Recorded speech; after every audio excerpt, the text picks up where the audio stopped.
Kalau dulu armrest dikeluarkan yang jenis macam ni kan, kita akan tengok perbezaan dia yang lama dengan yang baru ni.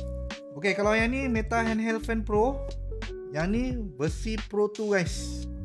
Kalau korang belum beli yang ni, better terus beli yang Pro 2 lah. Okey, dalam dia guys, memang cantik design dia.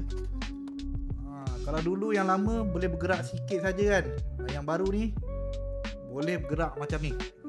Nampak tu, body dia memang solid. Dia punya material jenis plastik yang frost tu, ada tulis Pro 2 kat situ. Untuk bateri capacity dia 5000 mAh. Bila bateri habis boleh charge semula menggunakan charger kabel Type C kat sini. Sebab bawah ni dia ada anti-slip rubber lah, so bila berdiri kan dia tidak akan bergerak Okey, cara nak on kan dia, just tekan hold saja kat tambah ni.